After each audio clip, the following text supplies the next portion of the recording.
Welcome into this Big Ten Today. We are presented by Rally House on this Tuesday. Great to have you with us, Dave Revson and Jake Butt. We got a little taste of conference play this past weekend. We'll get some more this week, starting to get these teams going head-to-head in the Big Ten, and so much excitement with the conference as highly thought of as it is. Man, how about this? I mean, you said it, marquee matchups, Michigan, Nebraska. I said this back at Big Ten Media Days. I felt like that was going to be the most revealing game early in the season for both teams. And then Illinois, Indiana. That's a mock playoff game here in the middle of September. It's going to be awesome. Oh, these are like referendum games. They really are, where you get a sense of, hey, how good are these teams? We will know so much more a week from now. And Yogi Roth is with us as well, back from East Lansing. Yogi, fired up for conference play to get going? Yes, on many, many levels. And I think to your point about the games that were just referenced, to me they're kind of like play-in games into the playoff consideration. You look at the paths of all four of those teams that you referenced, Jake. Winner is going to have a nice little leg up when you look at the rest of their slate. Loser, it's of course not over for them, but it's not going to be as easy when you look at their slate, whether because they play heavyweights in this league or they maybe don't play the heavyweights in this league. So I love that. September, we can talk about the college football playoff and potentially within this league. That is great. And Jake, I do think it was a banner weekend for the tight ends. Every time I went back, it was like tight end for a touchdown, tight end on the seam, tight end for a touchdown. I mean, it was a Jake Butt kind of weekend in the Big Ten. Don't get him going, young. We only have an hour for the show. I mean, if you get Jake going on the tight ends, we could run my language. Yeah, we could run out of time here. Let's get to our big story. It's presented by Rally House. I mentioned the conference games. We also have 5 teams on a bye, which includes 2 of the 3 highest-ranked Big Ten teams. Take a look at that big story. 3rd straight week, the Big Ten has the nation's top 2 teams, Ohio State and Penn State. They are both off this week. They'll open Big Ten play next week. You see, Oregon at number 6, they actually dropped 2 spots from 4 to 6 after beating Northwestern. It was really more a function of good wins for 2 teams that were behind them in Miami and Georgia, who both moved up. But a good time to take stock, especially with those top teams. And so we're going to kind of do a theme through this opening of the show here, what you have learned about those teams. So let's start with Ohio State. I think we've learned a lot 3 weeks in, including they were good enough to beat Texas. But what are the biggest takeaways from what you've seen from the Buckeyes to this point, Yogi? Well, last year was such an anomaly in terms of all the players coming back, national title or bust. This year was just like a traditional high-standard year for Ohio State entering the season, and I think they've confirmed. They've confirmed that we thought coming out of their spring game, coming out of camp, coming out of the first few weeks, that this is a legit contender to repeat as a national champion. A couple reasons why. 1, they've got an elite wide receiving core. Anybody could tell you that. 2, the defense under Matt Patricia. Schematically, athletically, physically, they are special. And I believe that Julian Sayin is a real one. We know what the schedule has been. We know what the opener was in the game plan, but I think is a real one. So I think those 3 things, I lay my head on the pillow at night and say, okay, Ohio State got a shot to take another run at this. Yeah, what I've learned is Ohio State, they are who they say they are. And, there's a few questions going into the season. How's this going to work with Matt Patricia? Let me check my notes. Excellent. Brian Hartline, OC, he's calling plays. What's Julian Sayin going to look like? I completely agree with you, Yog. They just look like they're getting better and taking strides every single week. New York Times came out with an article and said Ohio State is the only recession-proof program in college football. I think that's pretty fair, and it's because of their ability to reload. And I think the other thing is they're playing inspired football, and this started, what a battle and a fight it was for the Buckeyes last year to win the national championship. And for this roster, they really didn't celebrate. They came to Coach Day shortly after they renovated the program and put up some national title memorabilia, and they said, hey, Coach, we want you to take this down because this is our team. We want to put our own stamp on this program. I think that inspired football has been showing up on tape. Speaks to the leadership that they have on this team, which has shown up on the field. That said, I think this game against Ohio maybe left a few questions for people. They struggled a little bit in the red zone. That would certainly be one of them.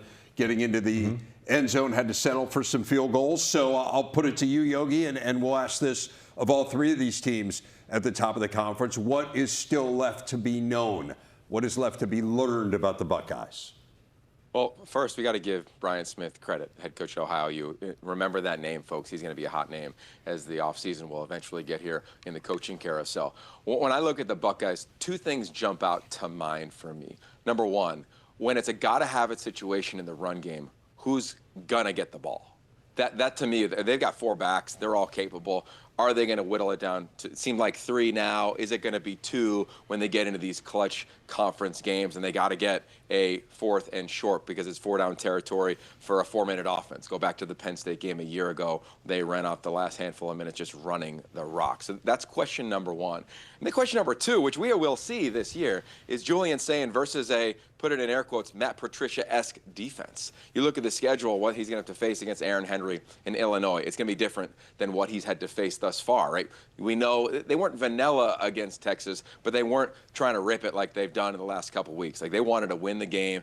I think how Ryan Day has navigated his quarterback, Julian Sayin, has been brilliant, right? Keeping his confidence growing and growing. And the last 2 weeks, we've seen decisions where he said he's got to learn from experience. Well, you get into conference games, and there's not necessarily a lot of room to learn from experience. So I look at that. Of course, the game against Jim Knowles in Penn State. So those are the things that I'm most curious about to see when they go up against those types of schemes, like they see every day in practice. Yeah, I see very similar things, Yogi, and there's a standard in Columbus. Ohio State has reloaded at the running back position every single year. They recruit and develop great products and players, and I'm really excited about the true freshman, Bo Jackson. So what I have yet to learn is how quickly can they trust a true freshman, because I just see his role continuing to grow. He has just something special. There's an it factor to him that I think separates him from the rest of the group, but he is a true freshman. Then on the flip side, when I think of the best Buckeye defenses, there's an elite pass rusher. You think about, the deciding factor against Texas last year, Jack Sawyer around the edge with the strip sack. The best Buckeye defenses have an elite pass rusher. I don't know who that is right now. Maybe it's Arvell Reese as a linebacker. Maybe it's him finding ways to disrupt offenses. Or maybe it's just a product of the scheme with Matt Patricia. But right now, I think we have yet to see who's going to be that go-to guy on a 3rd down, gotta-have-it situation.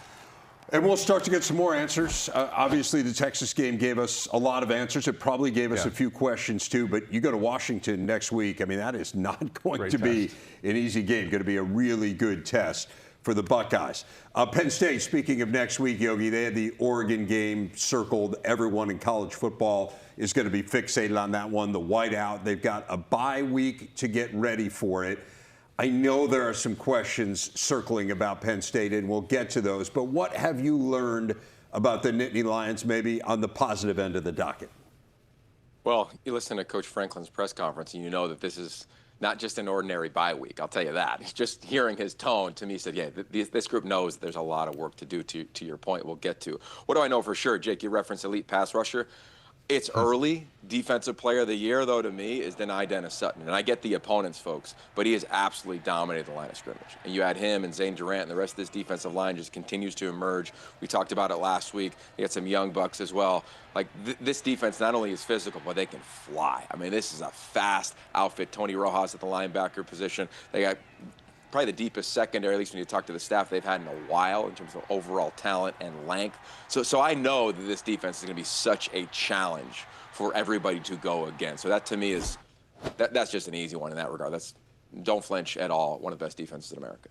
Yeah, I'm completely with you, Yogi, and it's always an interesting thing. I know they paid a hefty price to bring in Jim Knowles, but it is a new system and it is a new language and there are new wrinkles, and you always wonder how that's going to work out, especially early. But they've completely reloaded there defensively. It's one of the best defenses, if not the best defense in college football. It's led by the defensive line. Completely agree with you on Deni and Zane, and Chaz Coleman, a true freshman, looks like he has the ingredients to be a future first-round pick. And then on the flip side, what I know offensively is that they're capable. We've seen it in spots. I think week 1 we were so excited about seeing Drew Aller and these new wide receivers. They look great. We've seen Katron Allen especially look like the running back that he's capable of. And that's why you have a duo. You go with the hot hand. Right. The offensive line has been dominant in spots. I know we're going to talk about what we need to learn. That's the big thing, is can it all come together? Yeah, I think that's the interesting part, and it just seems obvious that it focuses on the offense here. The defense, you give up 17 points in 3 games and have looked dominant, as both of you guys pointed out. So what's unanswered here, Yogi, on that offensive side? Well, what I'm most curious about is when they face real speed.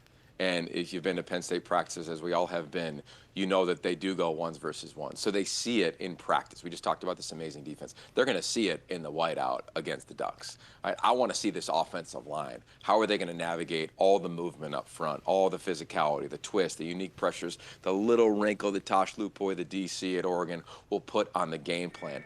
And then the explosive plays.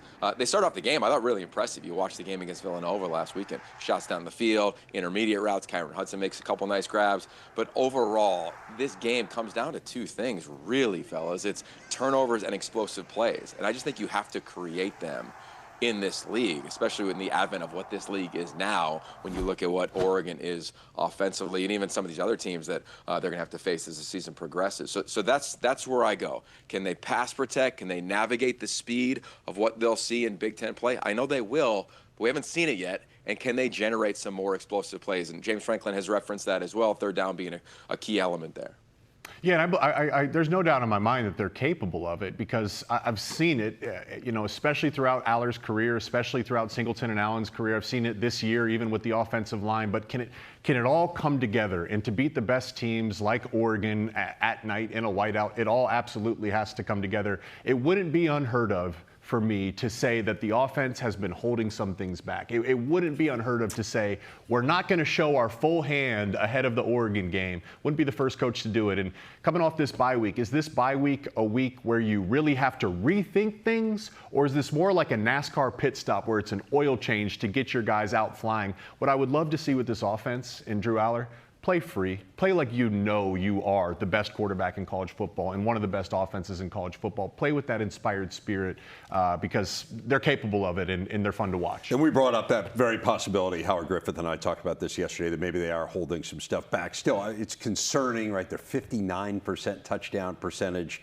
in the red zone against opponents that they have far better talent than. They should be able to do whatever they want. No doubt. Yeah. They were 72% last year, and that turned into a big story that Right. when push came to shove, they weren't able to do it. So if you're 59% at this point of the year, Aller's 14th in the Big Ten in passing efficiency. I mean, there are definitely some question marks, no doubt, and we'll get answers. There's no doubt we'll get answers in that game against Oregon. Speaking of the Ducks, we get a chance to see them on our air this weekend, one of college football's great rivalries, when the 6th-ranked Ducks battle Oregon State.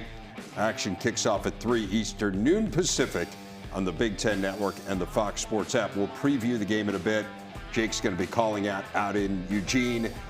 The Northwestern game a little closer than expected. It was maybe the first time that we've seen Oregon show, I don't know, a few cracks this year. What do you make of the Ducks? What do you know about Oregon 3 weeks in, Yogi? Well, I'm going to go out on a limb here. I'm going to say Jake's given the Mackey vote after 3 weeks to Kenyon Sadiq. If you had to do it today, he might get your vote. Yeah. I know he's a real one. I know this offensive line can move the line of scrimmage. We know this is a complete team, and I believe that Dante Moore is the most talented quarterback in the league. I think he's seasoned. I think he's a veteran. I think he's got mastery of the system, and I know he's only started a handful of games for the Ducks. So those are the things that I believe to be true, let alone some edge rushers that seemingly never get talked about in Mateo Uyunglele and Tatum Tuioti. I know that'll be a big part of your storyline this weekend, calling that one, Jake. Yeah, and Amari Washington, too, on the inside. And they got some freshmen that have shown. I mean, that defensive line is extremely underrated, Yogi. They do not get discussed enough. But what I know, I just want to start with Dan Lanning. What I know is he's one of, if not the best leader in college football. Remove the word young, because sometimes we say young leader. He's just one of the best leaders in college football. He's a phenomenal coach. Also, Will Stein, as an offensive coordinator, is one of the brilliant offensive minds in college football, and his relationship with Dante Moore unlocks limitless possibilities. And even when there was some uncertainty, on the road against Northwestern, Dante just has this ability to solve problems, and when he gets outside of the pocket, that ball leaves his hand and drops in like a hand-delivered package. He's absolutely special. And what I also know, I was surprised week one before Montana State, meeting with Dan Lanning. He's like, as good as the team was last year, he said he felt this roster has a larger quantity. They have more winning football players. I'm like, how could that be?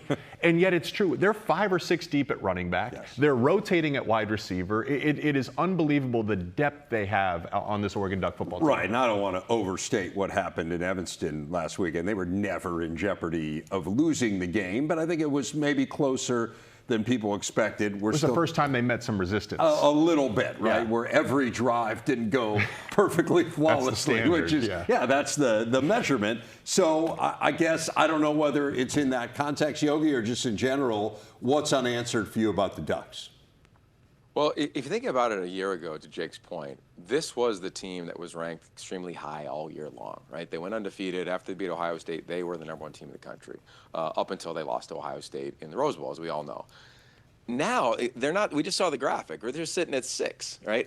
I think that what's happening with the Ducks is they are becoming the trendy team in college football. I think we started talking about it 2 weeks ago. Nobody paying attention to the Ducks. Now I feel like every broadcast is saying a version of that when you watch them play. So what I'm most curious about is how do they navigate the day-to-day with a lot of new faces? How do they, as Dan Lanning says every Monday, come in and go to the doctor and take the medicine of what it was like last week, to your point, against Northwestern, what it's like in their rivalry game against Oregon State this week, and what lessons might be learned playing Penn State in the whiteout. And that's really where I go as well, is the offensive front. What is it going to be like for them on the road in the most raucous environment any of them have played in? You go back to last year when a handful of these offensive linemen were playing, to now. And that, to me, is the efficiency. Same thing with Dante Moore. So the lessons learned going into that and then coming out of that, to me, will set the path for a trendy team right now in major college football. Yeah, that's really just it, right? Everything changes on the road. I've played in some whiteouts at Penn State, and that's the toughest environment to play in. I know they got a rivalry game this week, and there's going to be some big tests there. But what happens when this team faces adversity? That will be extremely revealing. But Oregon is almost like the anti-Ohio State. When I talk about how many different running backs they've been playing and wide receivers they've been playing, when Ohio State played Texas week 1, their best players played every single snap. They did not rotate and showcase their depth. So I wonder what happens in a big game, in a close game. Do they keep this rotation, or do they start to show their hand on the guys they really believe they'll count on down the season? It's a good problem to have for the Ducks. It is. They've certainly gotten a nice statistical sample of who they can trust, because 12 different guys have carried the ball and 13 have caught a pass. Crazy. 3 weeks into the season. So much more to come on the show. A memorable evening Saturday in Iowa City is seen here on the Big Ten Network. Kirk Ferentz moving past Woody Hayes into first place all-time on the Big Ten's career wins list, number 206, coming in a 47-7 rout of UMass. The longest tenured coach in the nation, year 27 for Ferentz in Iowa City. UMass became the 64th different program he has defeated during his remarkable time there. Yogi, we've all spent time around Coach Ferentz. What stands out to you about this accomplishment? Well, a few things. One, and I mean this with total sincerity, Anthony Herron's moments with him post-game is going to be a core football memory for me. I mean, how often, if ever, will we get that again? I mean, that was just beautiful from Big Ant, and I know you guys have echoed that many times. To me, I went back to when I was a coach. I did my master's thesis on what makes a great coach great, and two things stood out after studying Krzyzewski, Phil Jackson, Pete Carroll, you name like a great coach who was part of it. And two things popped. And one was, can you be uncommonly consistent? And I think when you look at Kirk Ferentz, you say, yeah, he's the definition of being uncommonly consistent, how they practice, how they prepare, how he talks, how he illuminates his team, how he gives them tough messages but knows that he can back it up with true empathy and compassionate relationships. That was on display in his conversation with Anthony as he set that record. And then two was, can you be independent in thought? And to me, that's one of the really cool parts of being around him over the last 2 years with you all here at Big Ten Network. You guys know him well. He's a really dynamic thinker. And in this era of college football, you have to be able to adjust. And it seems like at every turn, he's been reinvigorated by having to adjust. Whether it's transfer portal, got it. NIL, no problem. Rev share, no problem. Roster management. That has been really cool to watch somebody who's been doing it as long as him. Because we live in an era where a lot of coaches have said, you know what, I'm good. I'm just going to go do TV, or I'm going to step away. He's doubled down on it, man. So it's really just been a beautiful experience for me. Who, you know, we all love coaching, but to watch that independence in thought and that consistency with his program shine through. Yeah, that's it, Yog. And I just think about the world we're in. Like, we kind of live in a world that's obsessed by the next thing, by the shiny new toy. You're scrolling on social media, it's the next video. In recruiting, it's, hey, jump in the transfer portal and go to the next place. And Kirk is like the anti that. He's the staple of longevity and consistency, exactly like you said there, Yogi, and that should be celebrated. And to me, the best coaches I've ever been around, there's something, they make you feel a certain way. When you're around them, you know genuinely that coach has your best interest in mind. And I never even played for Kirk, but the few times I've gotten a chance to call a game and interact with him, I feel embraced. I know our whole crew has felt embraced by him, like he genuinely wants what's best for you. And the one thing too is every time we meet with Kirk, and these are 20-minute quick coach meetings, we learn something. We learn a few things. He is a phenomenal teacher. So this is a record that seriously may never be broken again, just because of there's no one that has this level of longevity and consistency. So I give a ton of credit to Kirk, and he should be celebrated. He should indeed. Incredible grace and humility, as both of you guys have talked about, and I agree with you. I mean, in this day and age, for someone to go that long at one program, it's unlikely that it'll happen, and you can't think of a more fitting person to be atop of that list for the foreseeable future and maybe for the entire future than Kirk Ferentz. It really is. He's just everything you would want a coach to be. He doesn't have a lot of time to savor it, as you can see from the big board. His team has a game on Friday night, a conference game in Jersey against Rutgers. Saturday, we got Maryland, Wisconsin early, Michigan State at SC late. In between, probably the two highest profile conference games of the weekend. Number 21, Michigan going to Nebraska, and 9th ranked Illinois visiting 19th ranked Indiana. Let's start with the Hoosiers and the Illini. We have been talking about this game for a long time. You've already said it, Jake. It's one of those games that we looked at media days over the summer. You said September games are going to be litmus test games. This is one of them. So what are the key matchups you'll be watching? I want to say it again. If you're at home sitting on your couch watching this show, stand up. This is Illinois against Indiana. Yes, Illinois against Indiana as effectively a play-in, a mock playoff game. These are two programs, two coaches in Signetti and Bielema that have built these programs the right way. I think these are two truly complete football teams. Both had successful seasons last year. Both returned of a ton of experience, and both have added key players in the transfer portal to really fill out their rosters. This is a heavyweight clash. What I'm looking for in this game, and this is just going to be a classic Big Ten matchup, it's the ability to run the ball. Indiana has been running all through whoever stands in their way. Bigger test against Illinois. And then with Illinois, I think the one question mark I have is their offensive line. Duke was able to get pressure on Altmaier. He adjusted, but especially to take some pressure off your quarterback. Can Illinois run the football, especially on the road? It's going to be a fun matchup, though. Ooh, I like it. I'd stand up if I could, but I'm rocking shorts, so I don't want to do that on your show, okay? Trade secrets, Yogi. You're giving away trade secrets. It's 85 and sunny out here in SoCal. Okay, to that point, I'm going to steal a line from our boy Rhett Lewis. He's got a great podcast called Roll Out the Big Red Carpet. You know that line from Guy Haberman. He said this is a CFP entrance exam. I love that line because I think there's a version of absolute truth to that. So I'm going to go to some of the professors, the coordinators on both sides of the ball in this game. Are you kidding me? Aaron Henry, Mike Shanahan. This is going to be awesome, those two battling. You look at Barry Lunney Jr., Bryant Haynes. Let's go. And then how do their veteran quarterbacks navigate it? Luke Altmaier and Fernando Mendoza have been in big games, whether it was at Illinois, whether it was back at Cal with Fernando. They understand, I think, the stakes of that. The challenge to me will be, especially for Fernando and Luke, how do they navigate the movement up front? Right? This Indiana defensive line is going to try to create as much havoc in the backfield as possible. And if you look, I think 8 sacks Luke has taken thus far this season. That's a high number when you look at their opponents thus far, in my humble opinion. So how do they shore up against a defensive front that's relatively chaotic? The only rule is to cause havoc in the backfield, let the linebackers like Aiden Fisher and company clean it up. So I'm so curious about pre-snap protections. If we were calling this one, Jake, we'd be looking at that play clock right under 15 seconds, all of a sudden no communication to the headset, and what's going to happen with the defensive front. Are they going to stem? Are they going to move? Same deal on the flip side with Illinois' defensive line. How is Indiana going to protect against Gabe Akis? Are they going to chip him? Are they going to double team him? All of those elements we've seen on tape with opponents going up against this Illinois defense. Indiana's going to have answers for him off the edge. And that's what's going to make the chess match so fun. You mentioned the two brilliant offensive coordinators. The best part of this game is you have two veteran quarterbacks, so they can basically be a coach on the field, using dummy snap counts to get the defense to reveal their hand and then adjust. And we've said this is true at football at any level. It's about the players in the biggest games. Mendoza to Elijah Surratt in a big game. He's going to be covered. Do you make a play on 3rd or 4th down when you need it? Hank Beatty has really emerged as an explosive target and a go-to guy for Altmaier. Can you make a play when a play needs to be made, when it's not a perfect picture? The players need to step up and win this game.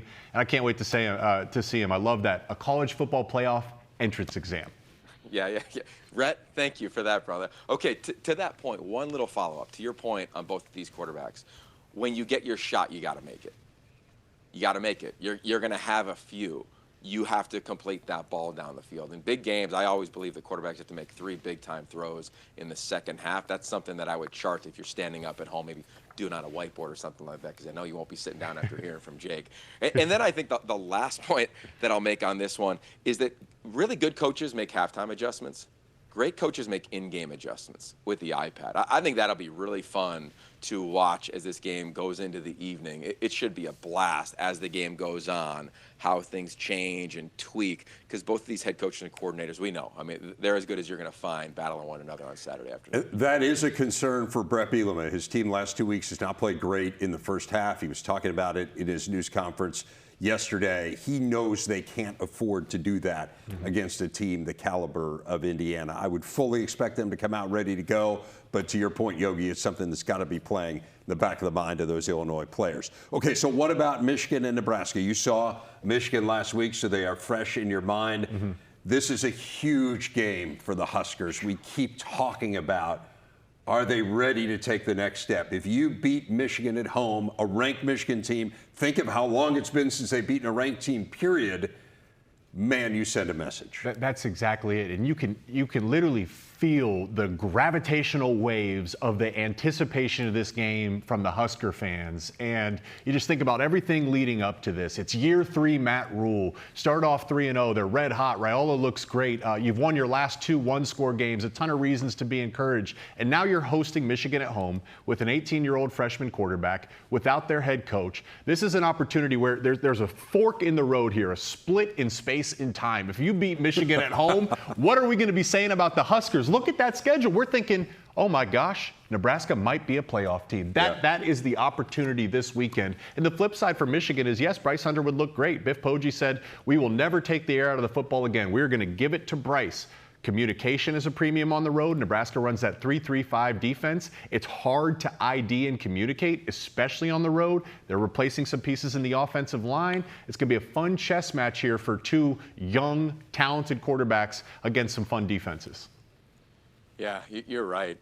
I love what Biff said after the game. We're not going to do that again. Fair, and 2 things can be true, because you got to go win the game, and I think there is an element of settling in on the road. You want to run the football, can you run the football?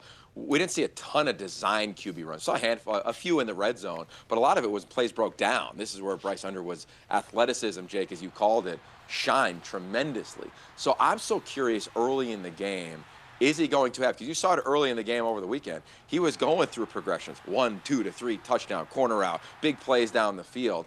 On the road, are you giving him half-field reads? Are you just trying to get him going early? Is it a quarterback zone read early? That's where I'm so curious, because it's still, everything is for the first time. And we have to be honest about what happened on the road at OU. It's a challenging environment.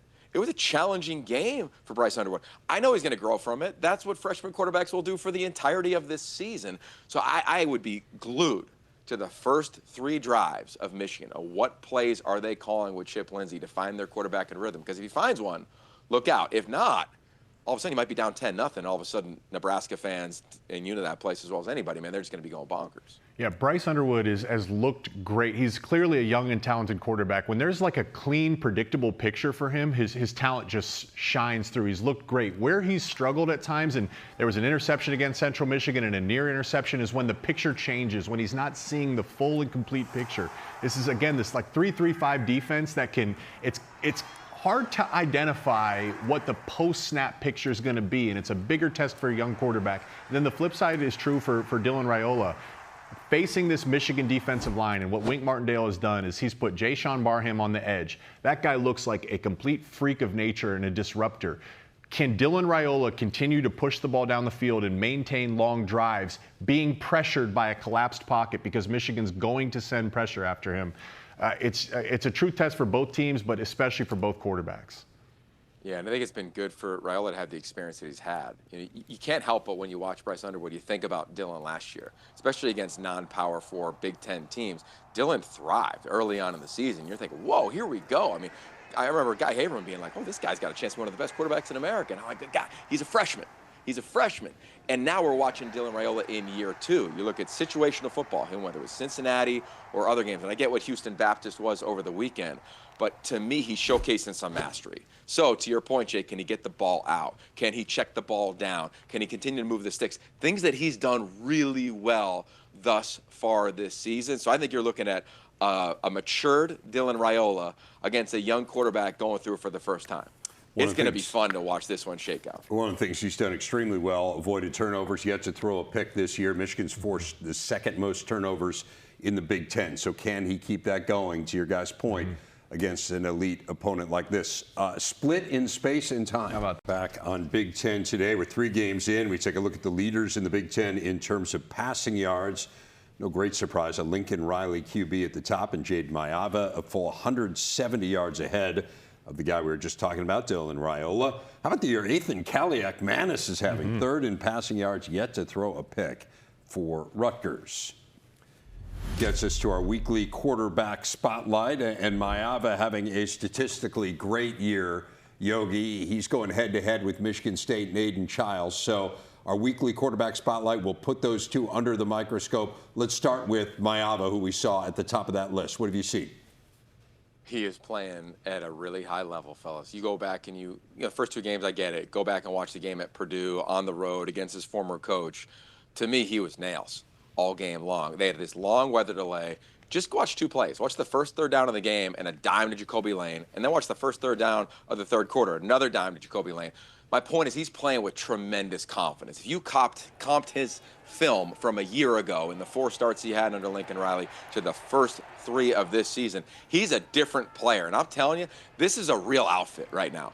SC is legit. And it's not just because they had a 300-plus pound defensive tackle taking it for a pick 6. It's because of these wideouts, man. They are a threat. You look at Makai Lemon, Jacoby Lane, Wayman Jordan at running back. This offensive line is coming together now. And with him as the QB, the confidence he's playing, not just throwing it outside down the field, but as he scrambles, getting the ball out on the perimeter, he's doing things that is just screaming through the screen, saying he's playing with the most confidence he's had in his young career. Yeah, this is a great marriage between him and Lincoln Riley. This is a true Lincoln Riley offense. I mean, you said it earlier, Yogi, like explosive plays and chunk plays are one of the key analytics to winning football games. They just get chunk play after chunk play after chunk play, and it looks effortless, and there's just so many guys to defend. I don't know how you defend it, and this could be an interesting matchup because Michigan State is last in the Big Ten in passing defense. That's been their issue. They've been weak there in the back end. So, you know, you see the interesting fork in the road right here. But what I will find interesting here is Michigan State actually has a good run defense. What I've loved about what Lincoln Riley has done this year, and I do believe it helps Jaden Mayava, is the ability to run the ball. They're still number 2 in the Big Ten in yards per rush. It'll be a bigger test against Michigan State. I would like to see them stay committed to it against a bigger test. Well, first in the nation in total offense. But to your point, I think we talked about this last week, the best Lincoln Riley offenses had really good run games as well when he was at Oklahoma, and they have that. Mayava, by the way, first in the nation in passing efficiency. So we're not just good. Yeah, we're not blowing it out of proportion. He's been really, really good. He's taken a huge jump, and I think you could say the same of the guy he's going up against. Aiden Childs is so much better than he was a year ago. What has stood out as you've looked at him, Yogi? Everything. The fact that he just turned 20 on Friday, the day before our game over the weekend. Let's start with that. Then I just go to pocket awareness. I think when you are an elite player, we sat down and talked with him prior to the game. I've known him for years. His care factor, like every quarterback, is off the charts. And sometimes you're trying a little too hard. I love the phrase of QB. Can you just try easy? You just play from the pocket and check it down. Can you do that right there? Play action, outside zone, then instead of taking a shot on a corner out, just get it to one of your dynamic wideouts on the outside like Nick Marsh. He's done that in spades. One poor decision over the weekend, but other than that, his ability to see the field, understand the timing in his own mind, right? Take a drop understand the pressure, one hitch, ball out on time, on location, or one hitch, second hitch, let me get out of here and move the sticks with my legs. And that's where I think he's undervalued of when he's choosing to run this year. Last year, he was running to make plays. Now he is playing within the confines of this offense. We'll see. Hopefully Nick Marsh is okay. Hopefully they're healthy. There was a bunch of players banged up in that game over the weekend. But for them to come to Jonathan Smith's hometown in Los Angeles and get a win against USC, Aiden Childs is going to have to carry this offense. Yeah, I think that's it, man. I mean, Childs is so talented, and I felt last year as a young guy, you try to prove your talent, and that leads to doing too much, which leads to mistakes, whereas this year, I love what you said, he's playing with the confines of the offense, and his talent just naturally shines through. The key, though, is what you said, his pocket awareness and pocket mobility, because right now I think Michigan State's offensive line, I would separate their grades. They are better in run blocking than they are pass blocking, and USC leads the Big Ten in sacks. That is a defensive line that is getting after opposing quarterbacks. So a test for Childs. And to your point, Yog, I think USC is much better than the credit they've been given on a national scale. What a huge opportunity. A conference opponent, you're hosting them. You know, Michigan State is a respectable brand. And the opportunity for Michigan State, too. If you can go on the road and win this, you think about the conversation for each program. Big-time football games. That's what we love about conference play. And to your point on Childs and forcing the issue a little bit last year, we talked to him when we were at camp. He said exactly that, right? That I understand now that I don't have to do that. And the proof's in the pudding. Now you go 3 weeks in, and he's making good decisions. That includes running the ball when he has to. He's their leading rusher a week ago. I'm not sure it's necessarily by design or exactly how they want it to be, but it shows off the decision-making that he has made so far this year and the upgrade there. It's hard when you're a young quarterback. That said, Jake, we got a young quarterback who's killing it at Maryland. Now, level of competition is going to increase significantly, but where are we on Malik Washington?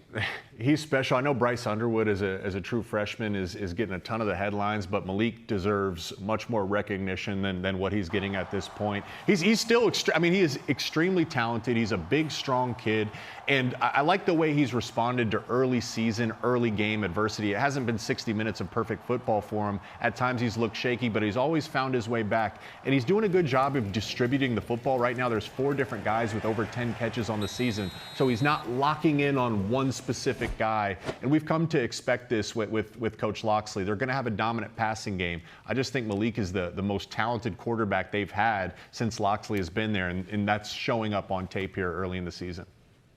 Yeah, think about that. Talia Tagovailoa is the all-time leading passer there, right? So I'm with you. I've been on the Malik train since, he's my son's favorite player at the Elite 11 a couple summers ago. So we're looking at a guy 6'5", 231 pounds, and he's a tall dude in the pocket, but he plays so strong in the pocket, and that just continues to showcase itself.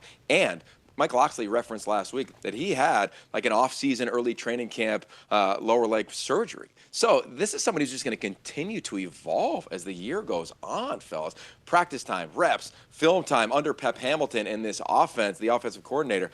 I've been impressed watching this film back. And then just the toughness. He has stood in the pocket and taken some shots, delivering it to the people that you referenced, Jake. So I'm looking forward. I know this isn't a CFP entrance exam, but this is an entrance exam against Wisconsin. The winner of this game is going to feel much better about themselves and postseason aspirations than the loser come Saturday afternoon. And as we know, conference play has been a bugaboo for Maryland under Mike Loxley, 37 games under 500. If they could start on a positive note against a Wisconsin team that has some question marks, including at the quarterback position themselves, uncertain whether or not Billy Edwards will be back for that game, it would be a huge feather in Maryland's. Saturday, we have one of college football's great rivalries covered from every angle. It all starts with Big Ten Tailgate live from Eugene. Then countdown to kickoff takes you inside Autzen before the 6th-ranked Ducks battle Oregon State. Coverage begins at 1 Eastern, 10 a.m. Pacific. Note the later start time. It's on the Big Ten Network and the Fox Sports app. Let's talk about the game a little bit here, Yogi. It's 3-0 against 0-3. The Beavers really struggling. You know this rivalry quite well. Take us inside what we can expect.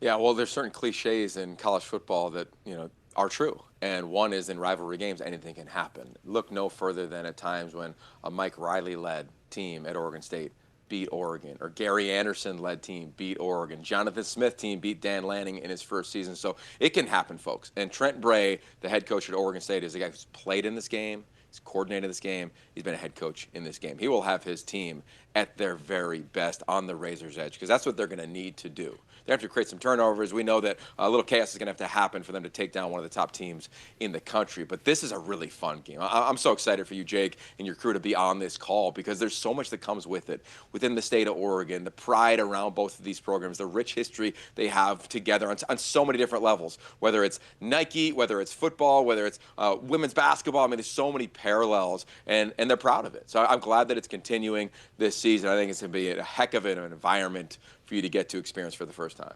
Yeah, when people ask me what's the difference between, college football and the NFL, I go right to the rivalry games, because they embody just the spirit of college football. There's a blend of hatred and respect and a maximum desire of want and will to beat your rival. And that's what makes for crazy things and crazy games and rivalry games. You do throw out the record. I understand the position of both programs, but I was part of this in 2013.